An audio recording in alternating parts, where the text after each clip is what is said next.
Hello. चलिए, क्या पढ़ाए थे कल हम? क्या पढ़ाए थे? कहाँ तक देखिए प्रदीप, कहाँ तक पढ़ाए थे? चा क्या पढ़ाए थे? ऊष्मा का संचरण बता रहे थे ना?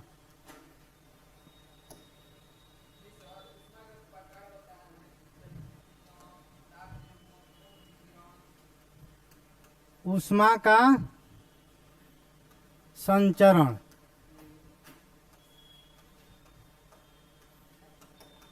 तो ऊष्मा का संचरण कितने में हुआ है? 3 प्रकार से होता है। कौन कौन? पहला होता है चालन, ये न होता है। दूसरा होता है संवहन, और तीसरा होता है विकिरण। यहाँ तक कल बताए थे, इसके बारे में भी कुछ बताए थे। बताइए प्रदीप, चालन क्या है? चालन के बारे में कुछ बताए थे ना? बताइए देखकर, देखिए कि चालन क्या है।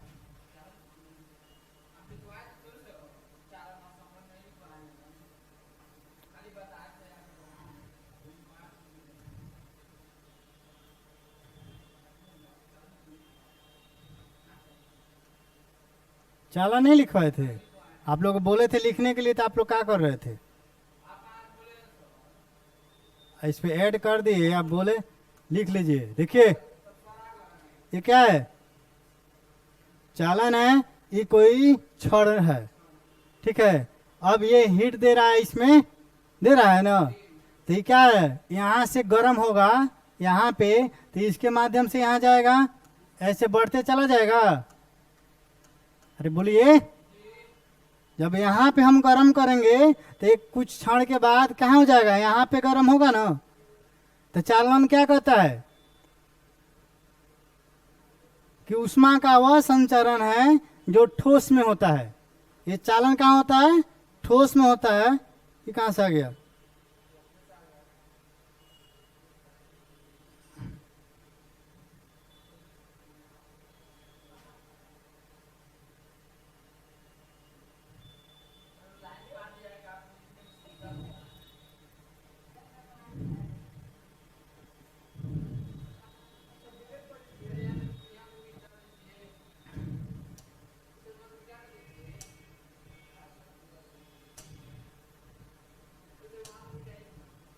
कहाँ मिटक रहा है?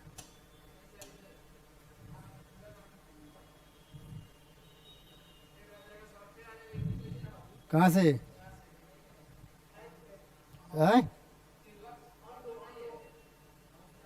कहाँ इस पे? तो फिर ये आ नहीं जा रहा है? किसे?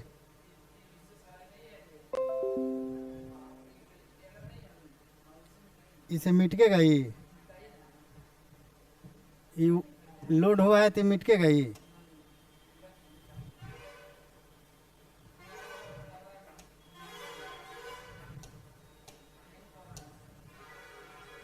हिंग कर रहा है।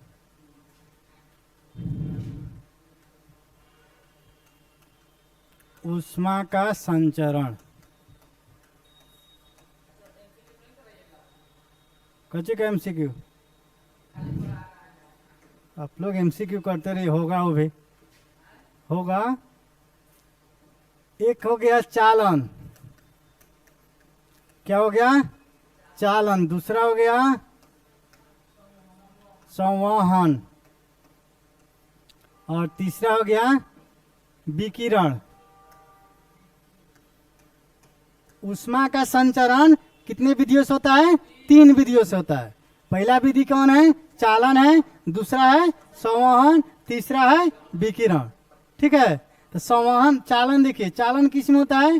ठोस में होता है। चालन ठोस में। मान लीजिए अणु है, और यहां से हम लोग इसको टेम्परेचर देते हैं, हीट, ठीक है। तो कैसे गर्म होगा? यहां से इसमें जाएगा, यहां से इसमें, यहां से इसमें, ऐसे जाएगा ना। यहाँ तक जैसे कहने का मतलब है हम ये देना चाहते हैं अगर राजन को, तो हम जाके देंगे, तो क्या हुआ, अणुओं के गति के द्वारा हुआ ना। हम डायरेक्ट इसको दिए, ये आपको दिया, आप उसको दिए, तो क्या होगा, ये चालन हो जाएगा ना, अणुओं के माध्यम से हुआ है। ठीक है, तो ये किस में होगा, ठोस में। केवल चालन कहाँ होता है, ठोस में होता है। चालन किस में होता है, ठोस में।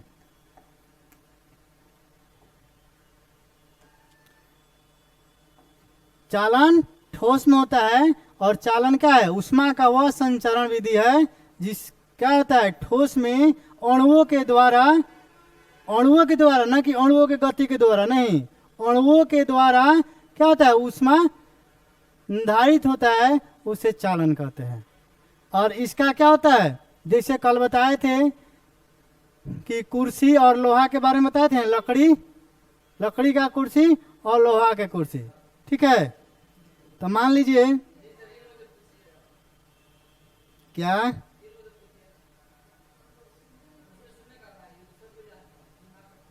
मान लीजिए लकड़ी का कुर्सी हो गया। ठीक है जी, ये क्या है, कुर्सी बन रहा है, कुर्सी मान के चलते हैं। ठीक है, अगर किसी को कुर्सी बनाने आता है तो आ जाइए। ठीक है, ये मान लीजिए ये भी कुर्सी हो गया। ये क्या चीज का हो गया, लकड़ी का। और ये हो गया लोहा का। ये क्या है, लकड़ी, ये लकड़ी का है और ये लोहा का है। तो क्या होता है, गर्मी के दिनों में लोहा के कुर्सी क्या होता है, गर्मी के दिनों में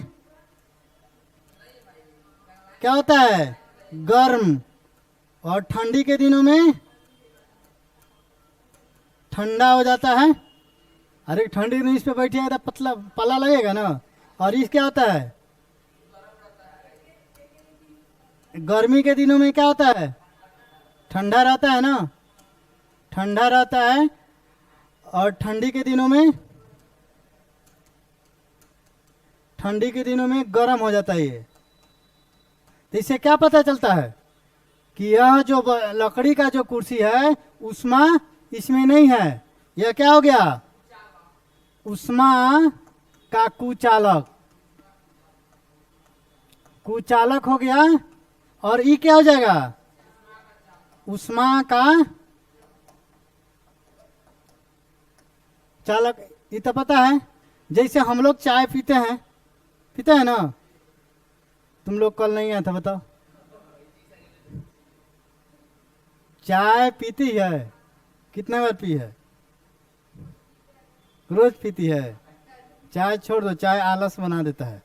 ठीक है, यौवन लोगों को चाय नहीं पीना चाहिए, बूढ़े के लिए चाय है। ठीक है, देखिए चाय आप लोग एक मिट्टी का गिलास मिलता है ना, तो मिट्टी का गिलास होता है, एक स्टील का गिलास होता है। दोनों में चाय पीने पर अंतर महसूस किया है कि खाली स्टील के कप में पी है, शीशा में पी है। तो स्टील और शीशा मान के चलते हैं, तो शीशा में थोड़ा सा कम गर्म हो लगेगा ना, और चाय स्टील में ज़्यादा गर्म लगता है। इसका मतलब क्या है, जिसमें ज़्यादा गर्म होगा वो ऊष्मा का चालक है, और जिसमें कम गर्म लगेगा वो क्या है, ऊष्मा का कुचालक। समझ गया ना, ऊष्मा का चालक और कुचालक। और ये क्या होता है, चालन जो है किस में होता है, ठोस में होता है। चालन किस में होता है, ठोस में होता है। अब देखिए संवहन, संवहन है, मान लीजिए एक बड़ा सा केतली हो गया। ठीक है, और इसमें ये मान लीजिए लकड़ी लगाया गया है, यहाँ पे देखिए ये लकड़ी लगाएगा ना, तो ये जल रहा है, जल रहा है ना। अरे पानी गर्म आप लोग नहीं किए घर पे, मिट्टी का चूल्हा पे या गैस या स्टोव पे, तो ये बुलबुला होता है, ये क्या होता है, बुलबुला निकलते जाता है ना, तो क्या होता है, ये फैलते जाता है ना यहाँ पे। तो क्या है, ठोस के अणु के, इसमें अणु का गति हो रहा है ना, तो अणु के गति के चलते क्या होता है, संवहन होता है। क्या होता है, अणु के गति के कारण क्या होता है, संवहन होता है। यह किसमें होता है, ये होता है संवहन किसमें होगा, द्रव और गैस, द्रव और गैस। यह जो चालन है ये क्या है, धीमी, इसमें धीमी शुरुआत होता है, इससे ये थोड़ा तेज, थोड़ा तेज, ठीक है। इससे ज्यादा इसमें, और इस सबसे ज्यादा किस में होता है, विकिरण में होता है। तो इसका संवहन क्या हुआ है कि संवहन उष्मा का वह संचारण विधि है जिसमें अणुओं के गति के क्या हो, अणुओं के गति के माध्यम के द्वारा क्या होता है, उष्मा होता है, उसी को हम लोग संवहन कहते हैं। और विकिरण क्या कहलाता है, विकिरण क्या कहलाता है, अब नहीं बताएगा सब।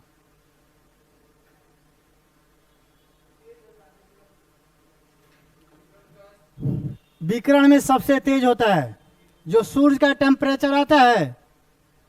कैसे बड़ा कर रहे थे जी, हो गया। तो इसको यहां पे लाएंगे तो कैसे आएगा, ठीक है। अब देखिए हम लोग विकिरण, ठीक है, मान लीजिए सन हो गया। अरे कलाकार लोग ना चित्र अच्छा बनाता है, हम लोग कलाकार थोड़े हैं, ठीक है। यहाँ पे क्या है, वायुमंडल नहीं है, और यहाँ पे वायुमंडल है। तो यहाँ से जब सूरज का प्रकाश आती है हम लोग के पास, पृथ्वी पे आती है ना, तो देख रहे हैं क्या है, वायुमंडल नहीं है तो भी प्रकाश आ रहा है, वो वायुमंडल है तभी प्रकाश आ रहा है, ठीक है। तो इसका कहने का मतलब विकिरण का क्या हुआ, यानी विकिरण का कोई माध्यम नहीं है। माध्यम रहेगा तो भी उष्मा संचरण होगा, और माध्यम नहीं रहेगा तो भी उष्मा संचरण होगा। और यह क्या है, सबसे तेज, सबसे तेज उष्मा का संचरण होता है, सबसे तेज उष्मा का संचरण होता है। और ये किसमें किसमें होता है, विकिरण जो है सूर्य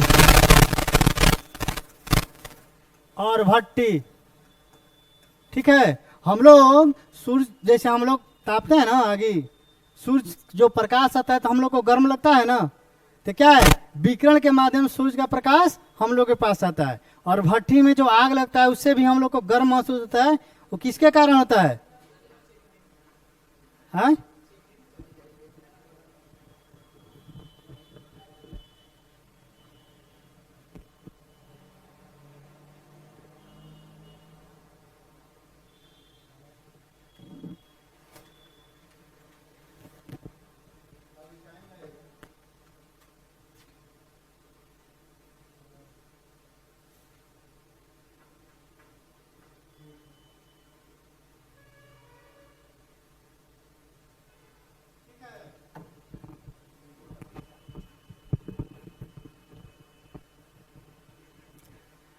सूर्य और भट्टी में क्या है, या इसमें जो ऊर्जा उष्मा का संचरण होता है किसके माध्यम से होता है, विकिरण के माध्यम से होता है।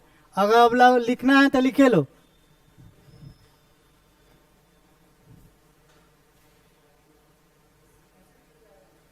क्या उष्मा का संचरण लिखिए, जल्दी जल्दी लिखिए, चालन लिखिए, चालन लिख कर दे दीजिए, लिखिए। यह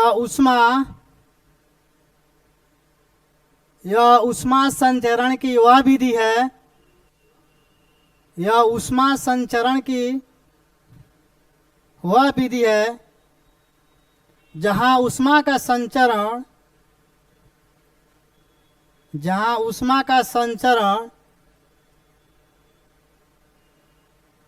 एक स्थान से दूसरे स्थान जहां उष्मा का संचरण एक स्थान से दूसरे स्थान तक बिना अणुओं की गति की होती है, बिना अणुओं के गति की होती है। बिना अणुओं की गति को क्या है जी? है बिना अणुओं के गति की होती है। अब ये लिख लीजिए, ऐसा फिगर बनाना है, उसके लिए जगह छोड़ दीजिए। ठीक है, उसके बाद लिखिए ठोस में ऊष्मा का संचरण इसी विधि द्वारा होता है। हाँ, अरे इतना सब लिख लीजिए, इतना लिख लीजिएगा तो नहीं समझ में आएगा, तो ऐसा ही बना के लिखिए। ठीक है, अरे लिख लीजिए। ठीक है, उसके बाद ये नहीं लिख लीजिएगा तो लिखिए, हाँ जगह छोड़ के लिखिए संवहन।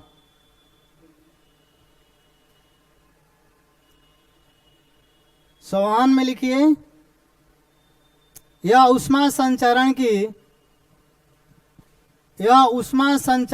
वह विधि है, यह ऊष्मा संचरण की वह विधि है। हो गया? जिसमें ऊष्मा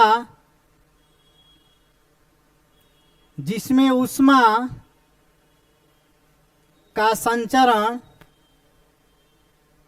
एक स्थान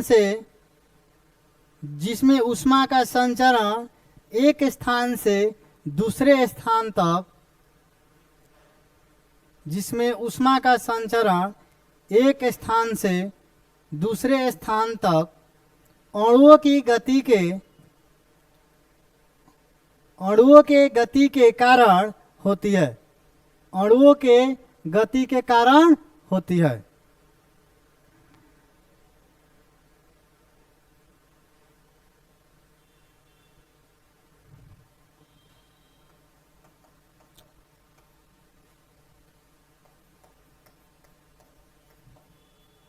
हो गया? इसमें भी क्या कीजिएगा, इतना फिगर, इसका फिगर बना लीजिएगा। ये क्या हो गया, यहां तक संवहन का है।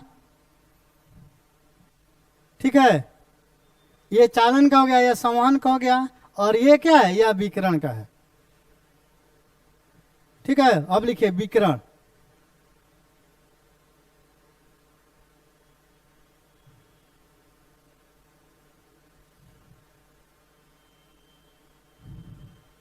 लिखिए विकिरण, यह ऊष्मा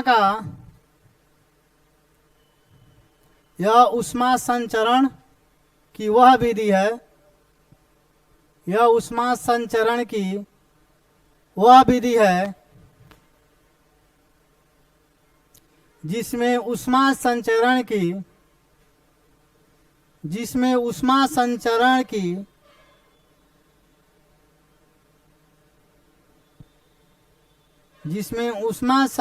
की माध्यम की आवश्यकता होती है या नहीं भी होती है। जिसमें ऊष्मा संचरण की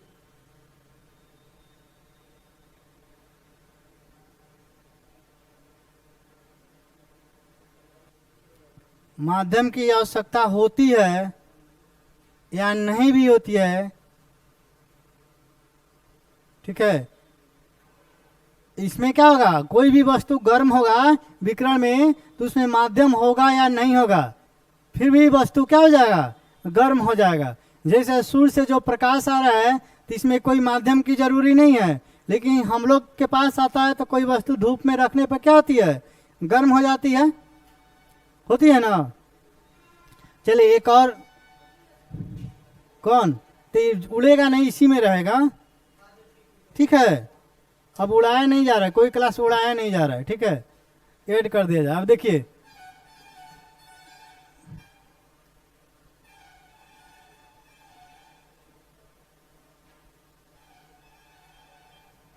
ये केतली नहीं बन पाया, अच्छा कि नहीं? कैसे केतली बनेगा जी? किसी को आ रहा है बनाने केतली?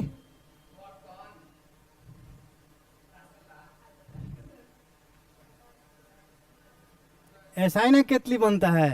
अरे वो चाय वाला नहीं केतली होता है। चलो बनाओ तो आके, चलो चलो बनाओ जल्दी, चलो। अरे चलो इसमें बनाओ ना, नहीं आता है? लड़की लोग कलाकारी होते हैं, तुम लोग कलाकार नहीं है। चलिए प्रदीप आके बनाइए तो जल्दी। प्रदीप,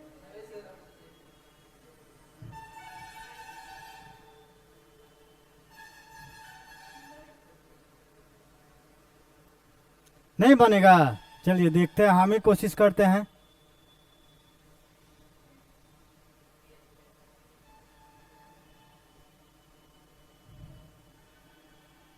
मान के चलिए केतली हो गया।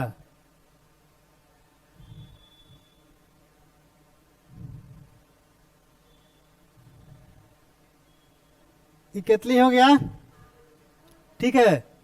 मान लीजिए थोड़ा बहुत बन गया है केतली।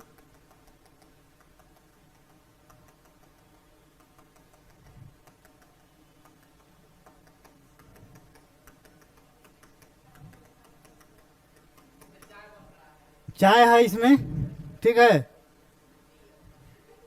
अभी तुम लोग को पीना है, ठीक है। देखिए ये जो कह रहा है केतली पूछेगा, क्या पूछेगा? केतली कहेगा तो केतली किसके माध्यम से गर्म हो रहा है?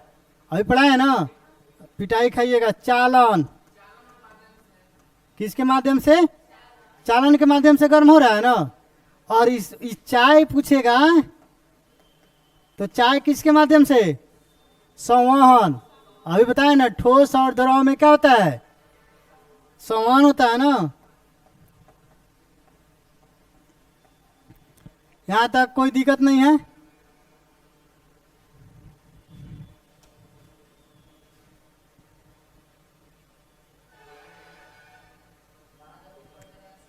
ठीक है। अब देखिए, अब कप कैसे बनेगा? कप ऐसे बन सकता है ना? आए, हो गया कप। एक कप यहाँ पे बनाते हैं।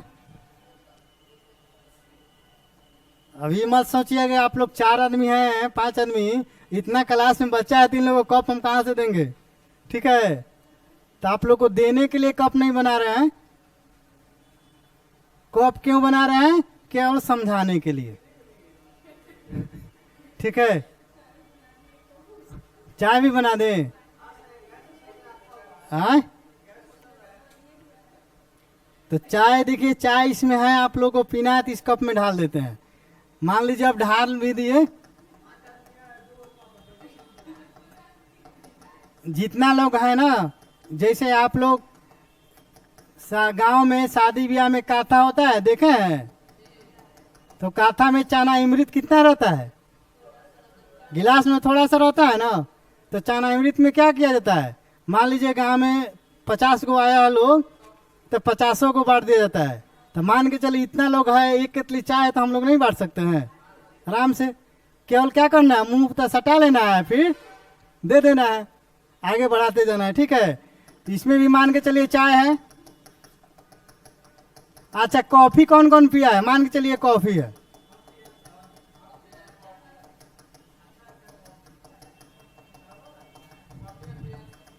और आइस कॉफी कौन कौन पिया है? आइस कॉफी, हाँ, कॉफी की जगह पे आइसो कॉफी डाल देता है। ये मान के चलिए धातु हो गया, धातु का टेबल। ये क्या है? धातु के टेबल पर रखा गया ये कप। और ये कप कहाँ रखा गया है? लकड़ी, लकड़ी की टेबल पर रखा गया है, ठीक है। अब देखिए इसमें क्या होगा? चालन नहीं होगा, इसमें चालन नहीं होगा और इसमें क्या होगा, चालन होगा। धातु है तो ठोस में चालन होता है, तो जाहिर सी बात है इसमें जब क्या है धातु उष्मा का चालन है ना, चालक, तो उष्मा का चालक है तो इसमें चालन के माध्यम से गर्म होगा। और ये लकड़ी का टेबल क्या है, उष्मा का कुचालक है, तो इसमें चालन नहीं होगा। यानी चालन क्या होता है कि ठोस में होता है, चालन ठोसे में होता है। तो दोनों का अंतर समझ गए। यहां पर देखिए विकिरण भी होगा ना इसमें। विकिरण का मतलब क्या हुआ, विकिरण के लिए कोई माध्यम नहीं होनी चाहिए, विकिरण में कोई माध्यम नहीं है, विकिरण के माध्यम से गर्म हो सकता है। फिर क्या होगा, संवहन। संवहन जब चाय है तो द्रव और गैस में क्या होता है, संवहन के माध्यम से गर्म होता है ना, तो यहाँ पे संवहन भी हो जाएगा। और जाहिर सी बात है एक कप चाय है, जब उसको गर्म कीजिएगा तो क्या होगा, जब उसमें चले तो उसमें वाष्प होगा ना, उड़ेगा, तो क्या हो जाएगा, वाष्पीकरण। इसके माध्यम से भी होगा ना। अब देखिए तो यहाँ पे भी समझिए कि चालक कुचालक का फर्क कह रहा है कि यहाँ पे देखिए एक माध्यम, दो माध्यम, तीन चार माध्यम से गर्म हो रहा है ना धातु का टेबल पे चाय। और यहाँ पे देखिए एक माध्यम कम, यानी क्या हो रहा है, तीनों माध्यम से गर्म हो रहा है, तो ये कम गर्म होगा और ये ज्यादा। जब क्वेश्चन पूछ रहे कि निम्न में से किस में उष्मा का संचरण अधिक है, तो किसमें होगा, धातु में। क्यों होगा, इसमें चार माध्यम से गर्म हो रहा है और इसमें एक माध्यम तो यहीं पे कम हो गया, तो तीनों माध्यम ना, तो चार बड़ा कि तीन बड़ा, चार बड़ा। पीने वाला बड़ा कि पिलाने वाला बड़ा, ठीक है। आगे चलिए, या लिख लीजिए, बनाइए लो फिगर।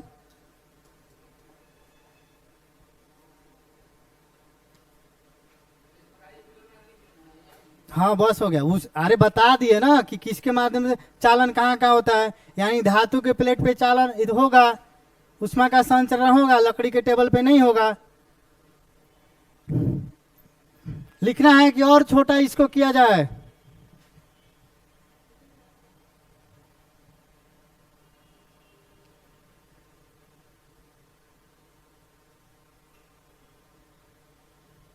हो गया। अब चलिए आगे हम लोग देखते हैं।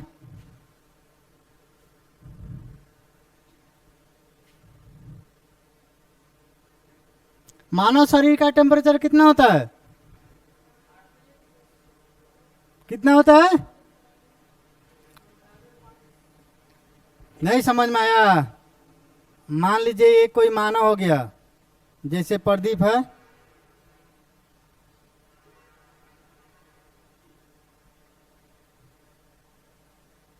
मैम प्रदीप को देख लीजिए, प्रदीप कैसा है, क्या है, ये मान लीजिए प्रदीप हो गया है, क्या आ जाए जैसा भी हो, ठीक है। मान लीजिए प्रदीप हो गया, ठीक है। तो प्रदीप का टेम्परेचर कितना है, 37 डिग्री सेल्सियस होता है ना। अब इसको क्या किया है कि जब ठंडी का दिन आया तो इसको ठंडा लगने लगा, तो इसको ठंडा लगा ना, तो जब ठंडा लगा तो इसने क्या किया, गंजी पहन लिया, ठीक है, गंजी पहन लिया। उससे भी ठंडा लगा तो इसने क्या किया, एक और कपड़ा, जैसे हम लोग क्या बोलते हैं उसको, अंदर इनर को इनर बोलते हैं ना, इनर भी पहन लिया। क्या हुआ, इनर पहन लिया, इनर से भी ठंडा इसको नहीं भागा तो क्या किया, एक मोटा सा जैकेट भी पहन लिया, ठीक है, जैकेट पहन लिया ना। तो इससे क्या पता चलता है कि इस जो कपड़े के बीच का जो एयर है, हवा है, उष्मा का क्या करती है, आए, ये उष्मा का कुचालक है। अरे उष्मा का जहाँ कुचालक होगा वहीं ना ठंडा नहीं लगेगा, नहीं तो गर्मी होगा तो ठंडा तो नहीं लगेगा। तो इसका जो टेम्परेचर है, गर्मी है, ठंडा के दिन में क्या होता है, बाहरी टेम्परेचर कम होता है, बाहरी ताप क्या होता है, कम होता है ना, कम हो जाता है। तो नहीं देखते हैं कि कहीं कहीं क्या होता है, जम्मू कश्मीर लद्दाख उद्दाख में उसका वहाँ का टेम्परेचर माइनस में चला जाता है। तो यहाँ 37 डिग्री सेल्सियस ज़्यादा है ना, तो ये क्या करता है, जो कपड़ा पहनते हैं उसके बीच में जो गैप आता है, जो हवा होता है, वो क्या करता है, उष्मा का कुचालक हो जाता है। और वहीं कुचालक क्या करता है, इसके टेम्परेचर को बनाए रहता है। जब टेम्परेचर बनाए रहता है तो हम लोग को क्या होता है, ठंडी का महसूस नहीं होता है। ठीक है, देखते हैं लड़की सब क्या करती है, एक स्वेटर पर पूरा जाड़ खप जाएगी। ठीक है, उन लोग को जाड़े नहीं लगता है, और जब कस के जाड़ लगे ना ऐसे किंकुर जाएगी, लेकिन कपड़ा नहीं पहनेंगे। ठीक है, आज छठ में भी वैसा ही होता है। हम लोग क्या करते हैं कि कपड़ा एकदम जैकेट वगैरह रात को पहन के जाते हैं। उन लोग को भोरहरिया घाट में जाना होता है तो क्या करेगी, कपड़ा तो किनवाएगी घर से लड़ झगड़ के 2 सेट, एक सेट शाम के लिए और एक सेट भोर के लिए। और भोर के लिए किनाएगी कैसे, एकदम पतला कपड़ा, जिससे एकदम हवादार कपड़ा चाहिए उन लोग को। आ जब जब ठंडा लगेगा तो क्या करेगी, ऐसा ही रोआ फोड़ लेगी। ठीक है, लेकिन कपड़ा ज़्यादा नहीं पहनेगी। तो वहीं प्रदीप है। ठीक है, तो प्रदीप को जब ठंडा लगा तो क्या किया, कपड़ा पहनते गया, और क्या हुआ इसे कि इसके बॉडी का जो टेम्परेचर था 37 डिग्री सेल्सियस, वह उतना ही पर निर्भर हुआ, भले बाहर का टेम्परेचर कम होते गया। यहाँ तक समझ में आ गया कि ठंडी में क्या होता है, मानव शरीर का जो टेम्परेचर स्थिर करने के लिए हम लोग कपड़ा पहन लेते हैं, और कपड़ा के बीच का जो एयर होता है वो क्या होता है, उष्मा का कुचालक होता है। तो जब उष्मा का कुचालक हो तो बाहर का टेम्परेचर हम लोग के अंदर आएगा नहीं, तो ठंडा प्रवेश करेगा नहीं, इसलिए हम लोग का शरीर गर्म रहता है। अब देते हैं एस्किमो लोगों को, देखें आप लोग, उन लोग का घर कैसे बनता है, बर्फ में उन लोग तो खुद रहता है, तो शंकु के आकार का घर उन लोग बनाता है। कैसे बनाता है, ऐसे ऐसे घर बनाता है ना। तो इसमें क्या होता है, उन लोग दोहरी दीवार बनाता है। क्या बनाता है, दोहरी दीवार। दोहरी दीवार क्यों बनाता है, क्योंकि इसके बीच में जो हवा है क्या करेगा, हवा उष्मा का कुचालक है, तो इस यहाँ का जो उष्मा है इधरे रखेगा, और बाहर का जो उष्मा है बाहर ही रहेगा। तो इधर का उष्मा इधर नहीं जाएगा, तो इधर तो टेम्परेचर ज़्यादा है ना, लेकिन इधर कम है, तो इधर का टेम्परेचर जब इधर प्रवेश नहीं करेगा तो आदमी को ठंडा महसूस नहीं होगा। यही कारण है कि एस्किमो लोग भी अपना दीवार दोहरीकरण बनाते हैं। यहाँ तक समझ में आ गया। अब उष्मा समाप्त हुआ, उष्मा का संचरण। आगे पढ़ते हैं हम लोग।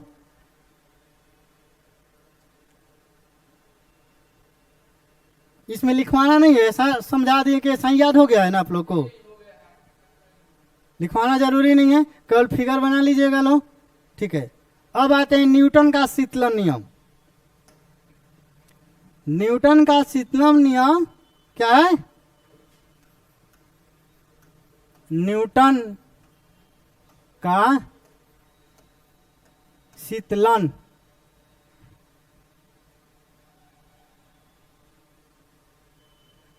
हिना को आप वीडियो कॉलिंग दिखा रहे थे जी,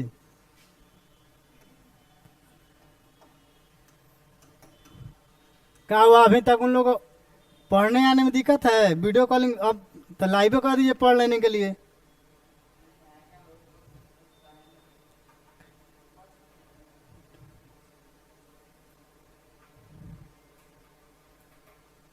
देखिए कहता है कोई भी वस्तु गर्म है, मान लीजिए कोई वस्तु है, ये वस्तु हो गया, मान के चलिए वस्तु है, यह वस्तु बहुत ज्यादा गर्म है।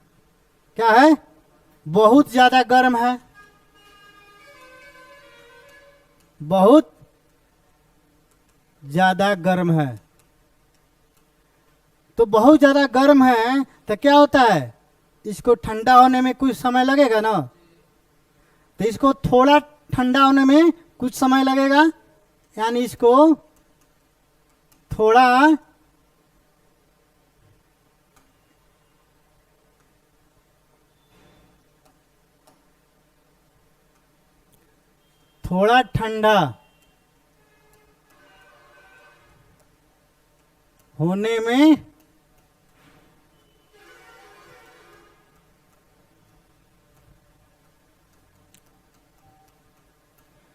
ठंडा होने में कुछ समय लगेगा।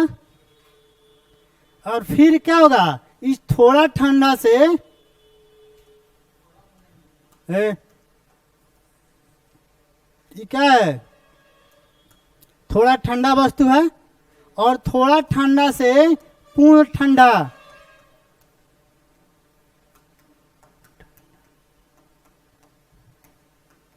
होने में पहले से ज्यादा समय लगेगा। लगता है ना, अरे चाय हम लोग पीते हैं तो क्या होता है, थोड़ा सा ठंडा तो जल्दी हो जाता है, लेकिन पूर्णतः ठंडा में क्या होता है, समय ज़्यादा ना लगता है। पहले वाला समय की अपेक्षा पूर्ण ठंडा होने में ज़्यादा समय लगता है। यही शीतलन का नियम कहता है, न्यूटन के शीतलन नियम कहता है कि कोई भी वस्तु हो, ठीक है, वह जब गर्म है, बहुत ज़्यादा गर्म है, उसको थोड़ा ठंडा होने में कुछ समय लगेगा, लेकिन थोड़ा से पूर्ण ठंडा होने में उससे क्या होगा, थोड़ा ज़्यादा समय लगेगा। यही है, ठीक है।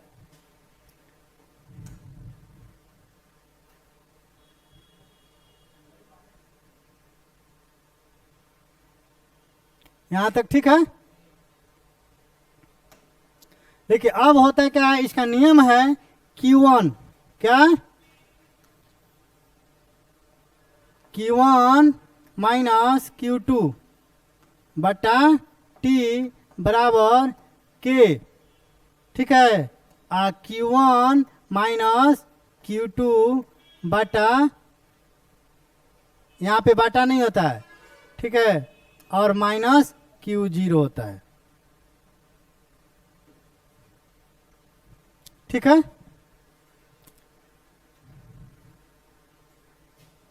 यहाँ पे 2 होता है, क्या होता है, Q1 माइनस Q2, ठीक है, बटा T बराबर K, Q1 माइनस Q2 बटा 2 माइनस Q0, ठीक है। क्या अब बता रहे हैं, Q1 क्या हो गया, प्रारंभिक ताप, Q1 क्या हो गया, प्रारंभिक ताप हो गया। Q2 क्या हो गया,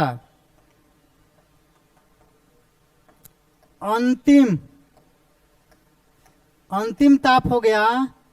Q0 क्या हो जाएगा, वायुमंडल ताप,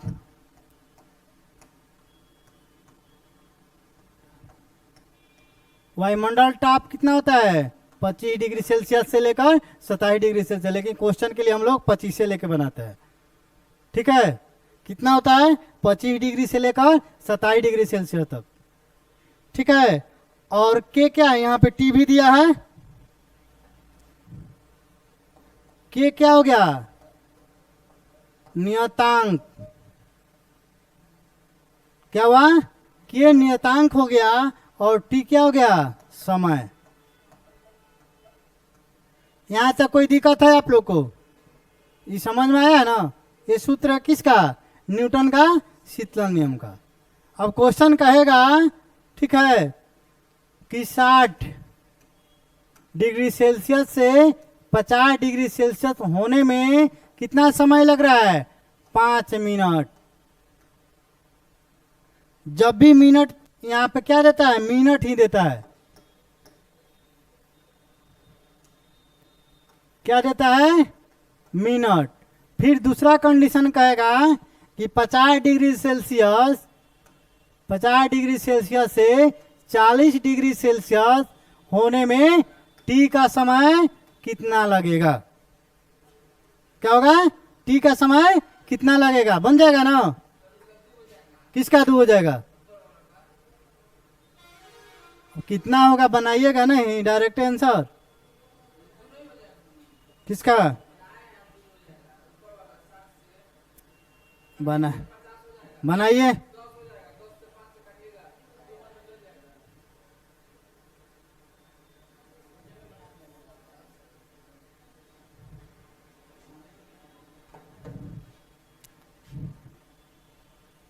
यहाँ पे प्लस होता है, ठीक है। चलिए आंसर बनाइए। 2 नहीं होगा, 5 मिनट लग रहा है। कभी ना बताया है कि बहुत ज्यादा गर्म से थोड़ा ठंडा होने में कुछ समय लगेगा, लेकिन थोड़ा क्या होगा, थोड़ा ठंडा है उससे पूर्ण ठंडा होने में कुछ समय अधिक लगेगा। तो बनाइए, यहाँ पे 60 से 50 होने में 5 मिनट का समय लग रहा है, और 50 से 40 होने में कितना का समय लगेगा, बनाइए।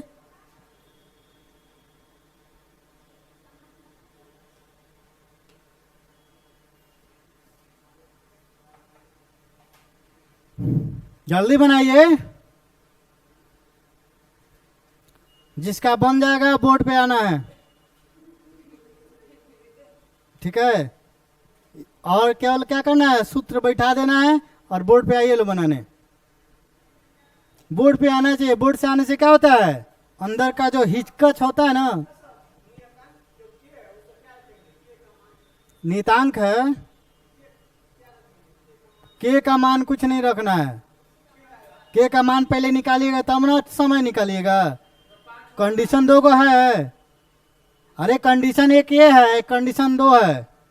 तो इस कंडीशन रखिएगा तो के का मान निकलेगा, फिर के का मान रखिएगा तो टी का मान निकलेगा।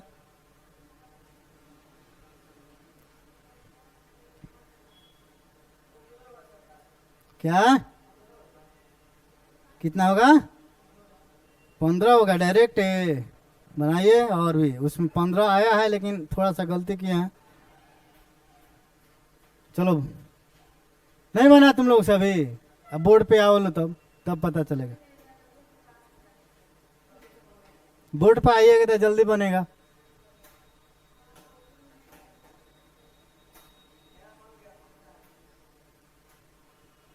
पंद्रह आंसर नहीं होगा।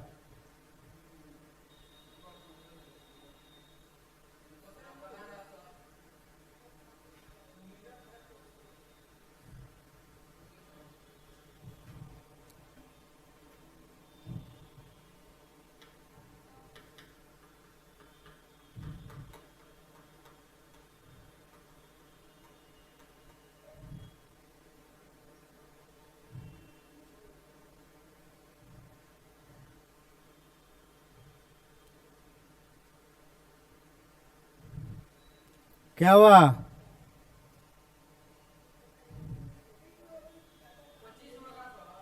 नहीं आए, अब पिटाइएगा आप लोग। एसटी का है, दीजिए।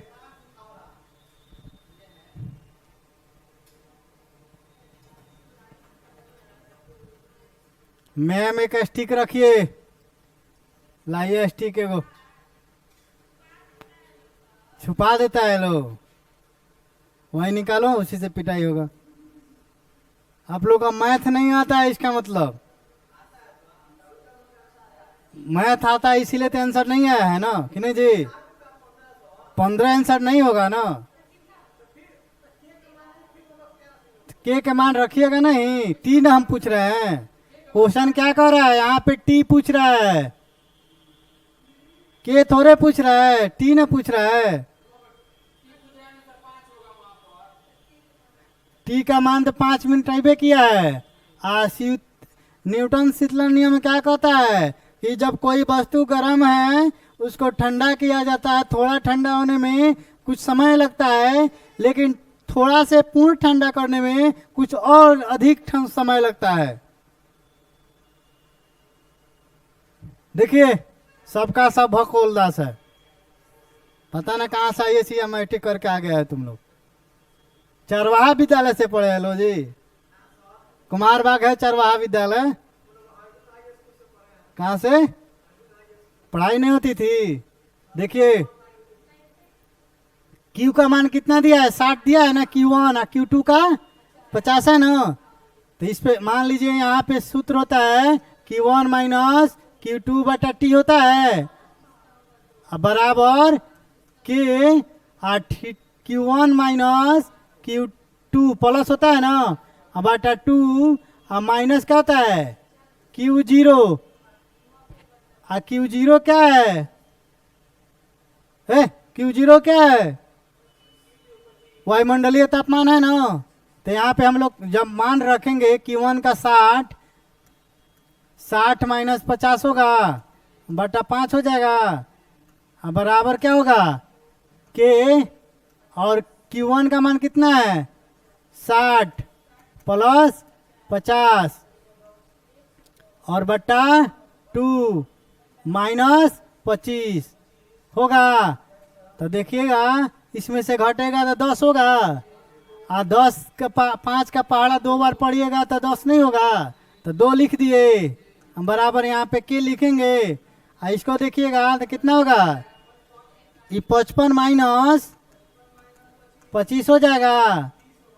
तो 2 बराबर के 25 हो जाएगा, 30 होगा ना। तो यहाँ पे गुना में ना होगा, तो गुना में तो इधर आएगा तो भाग में नहीं हो जाएगा।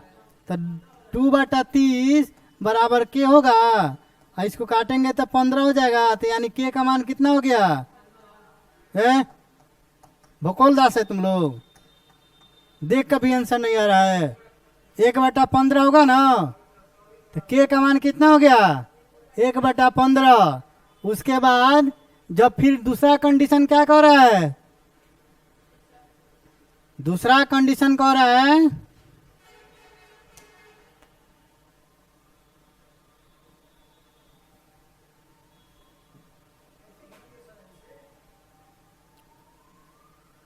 हो गया ना, हो गया। तो दूसरा कंडीशन में क्या है, फिर लिखेंगे Q1 माइनस Q2 बटा T बराबर के, यहाँ पे Q1 प्लस Q2 बटा 2 हो जाएगा, और माइनस Q0, इतना हो गया। तो फिर अब क्या करेंगे, यहाँ पे Q1 माइनस Q2, तो Q1 कितना है 50 है, और माइनस 40, और T का मान तो नहीं दिया है ना, अरे T का मान इसमें नहीं दिया है, तो बराबर के का मान दिया है ना 1 बटा 15 दिया है, और यहाँ से फिर निकालेंगे 50 प्लस 40 बटा 2 और माइनस 25 हो जाएगा ना। तो यहाँ पे देखिएगा घटेगा तो 10 बटा T हो जाएगा, और 1 बटा 15 गुना यहाँ पे कर सकते हैं, और कितना हो जाएगा 45 हो जाएगा ना। 50 40 90, और 90 2 से भाग करेंगे तो 90 कितना होगा 45 होगा, तो 45 माइनस 25 हो जाएगा। तो 10 बटा T बराबर 1 बटा 15 हो जाएगा, और गुना कितना हो जाएगा 20 हो जाएगा। हाँ तब काटेंगे, इससे इससे को काट देंगे तो 2 हो जाएगा। हाँ तब इधर से इसको ला रहे हैं, यहाँ पे T बराबर क्या कर देंगे 15 बटा 2 नहीं लिख सकते हैं, अरे लिख सकते हैं। तो T बराबर कितना आंसर आ जाएगा 7.5 मिनट नहीं आया। तो क्या हुआ, पहले तो 5 मिनट आ रहा था, लेकिन जब पूर्ण ठंडा होने में कितना समय लगा 7.5, यानी पहले से ज्यादा लग रहा है। देखिए चलिए यहां से लिखे न्यूटन शीतल नियम से पूरा जल्दी।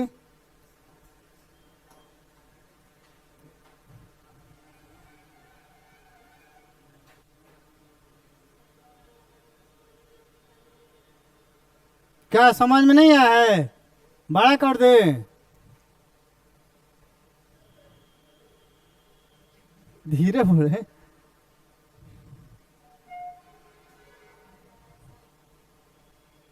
हो गया, लिखा गया। कितना धीरे धीरे लिखते हैं राजन?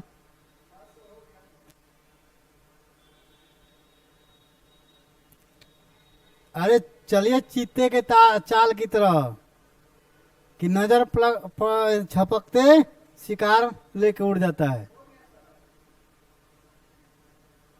और नजर रखिए बाज की तरह जो ऊपर आसमान में उड़ता है, लेकिन उसका ध्यान कहाँ रहता है? पृथ्वी पर, कि वहां उसका शिकारी कहाँ है। ठीक है, एक जैसे वो देखता है कि हाँ यहाँ पे है, देखते हैं सांप को कैसे करता है, एक के बार में आता है और एक बार में अपना शिकारी पंजा से पकड़ा लेके फिरा, वो भी रहता है बाज भी। चलिए आगे देखिए, हो गया।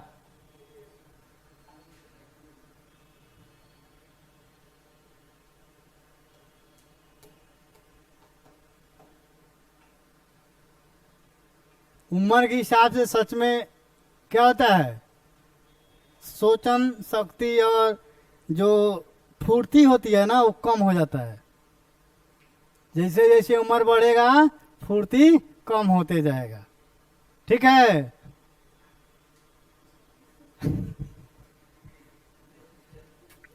लिखा गया।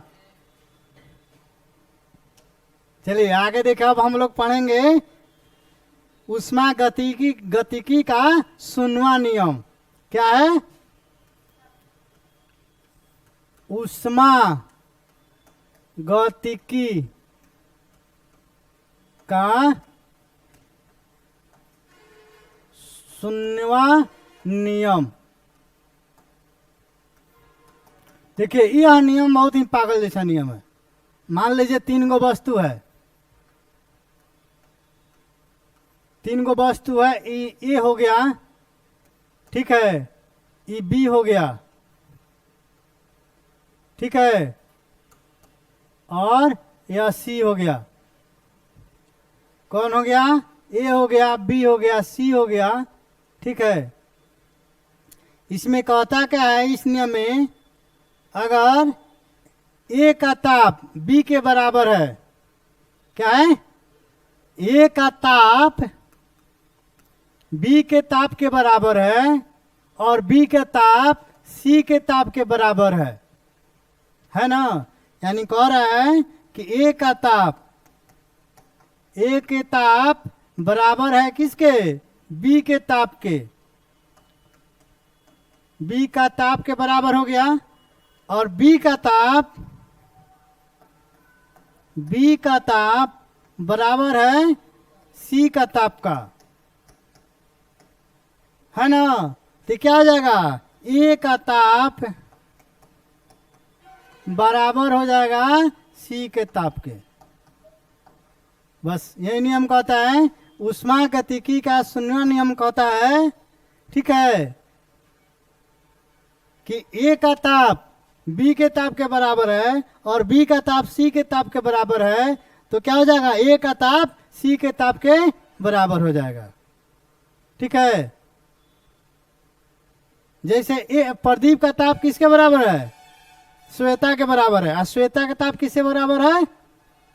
लक्ष्मीना के बराबर है। ठीक है, तो ए का ताप किसके बराबर हो जाएगा? प्रदीप का ताप किसके बराबर? लक्ष्मीना के बराबर हो जाएगा। तो वही कहता है उष्मा गतिकी का 7वां नियम कि ए का ताप अगर बी के बराबर है और बी का ताप अगर सी के ताप के बराबर है, तो ए का ताप किसके बराबर हो जाएगा? सी के ताप के बराबर हो जाएगा। और उष्मा गतिकी किसको? यह उष्मा गतिकी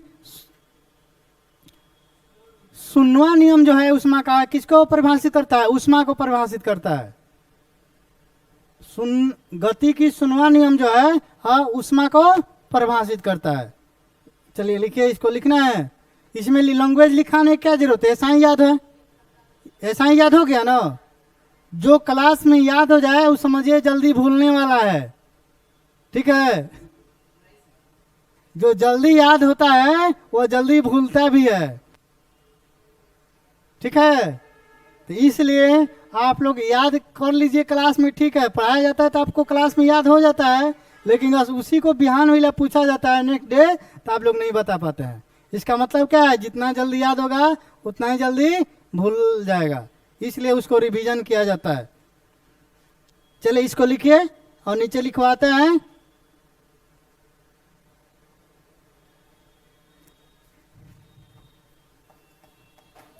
ऊष्मा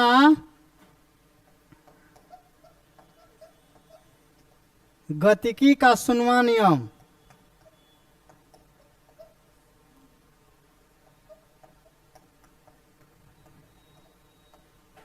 शून्यवां नियम तापमान को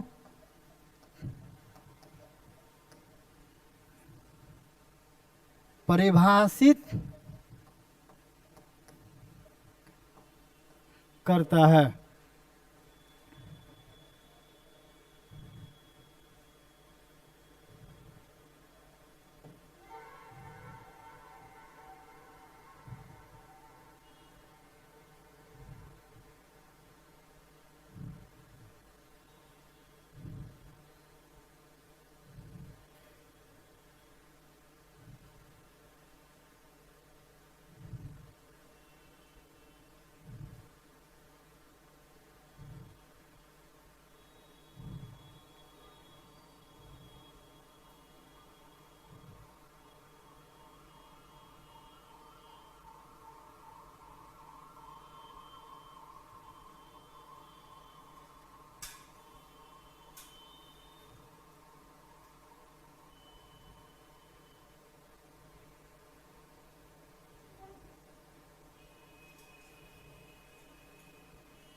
हम्म,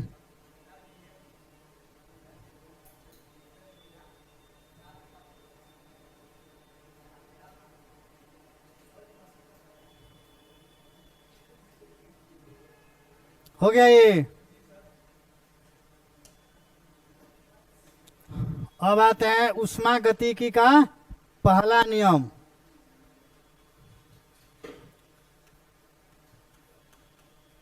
ऊष्मा गतिकी का पहला नियम।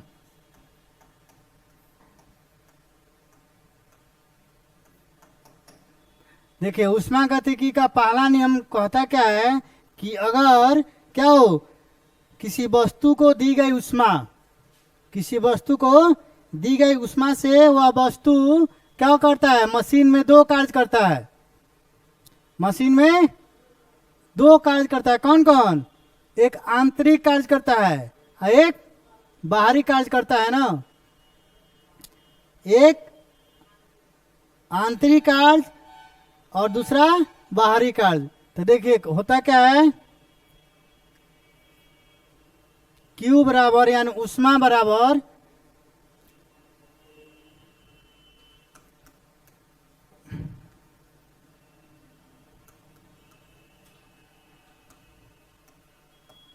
जहां Q क्या है,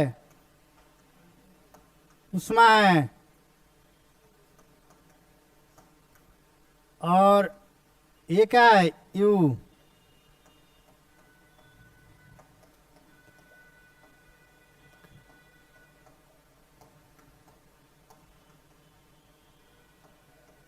आंतरिक ऊर्जा में वृद्धि और W क्या है, बाहरी ऊर्जा है। हो गया? हाँ, आंतरिक ऊर्जा में वृद्धि क्या हुआ है, ठीक है, वृद्धि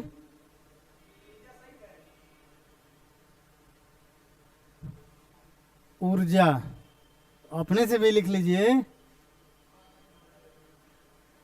ठीक है। पहला कार्य क्या हो जाएगा, आंतरिक ऊर्जा में वृद्धि, और दूसरा कार्य क्या हो गया, बाहरी कार्य में वृद्धि। ठीक है, लिखिए। अरे उष्मा गतिकी का पहला नियम क्या कहता है कि उष्मा में अगर वृद्धि की जाता है, क्या किसी वस्तु में दी गई उष्मा, वह वस्तु या मशीन दो कार्य करता है। अगर यह उष्मा दिया जा रहा है तो क्या है, उस वस्तु या मशीन में दो कार्य हो रहा है। कौन कौन, एक आंतरिक ऊर्जा में वृद्धि हो रहा है और एक बाहरी ऊर्जा में वृद्धि हो रहा है। उष्मा गतिकी का पहला नियम ऊर्जा संरक्षण के सिद्धांत पर कार्य करता है। क्या करता है,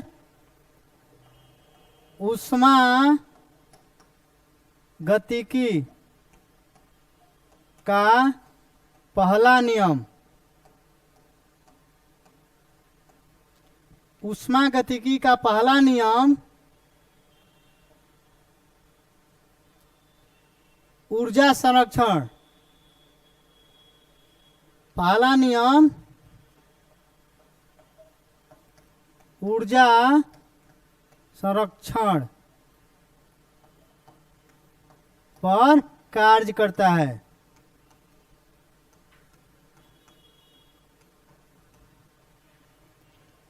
उष्मा गतिकी का पहला नियम ऊर्जा संरक्षण पर कार्य करता है। ठीक है,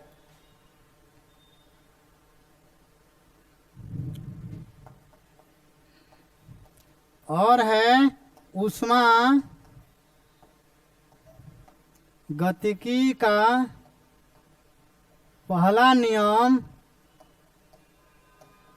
से उष्मा का परिभाषा,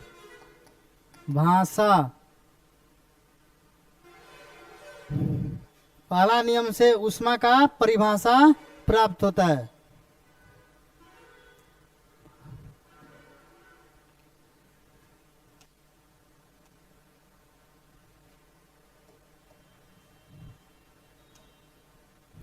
परिभाषित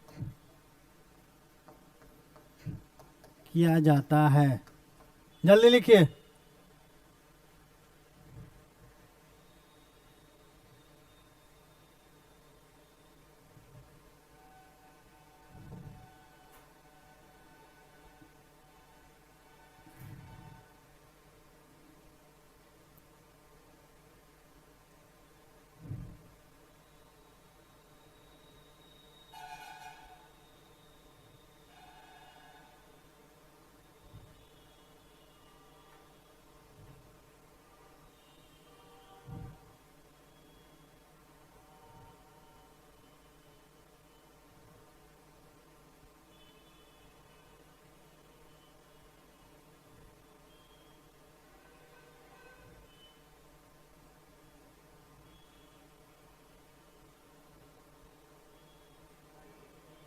है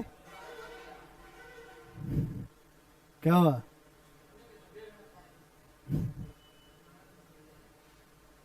रहने दें। चलिए ठीक है तब।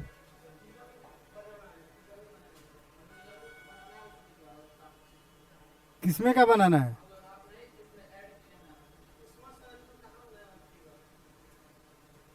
फिगर बनाना है।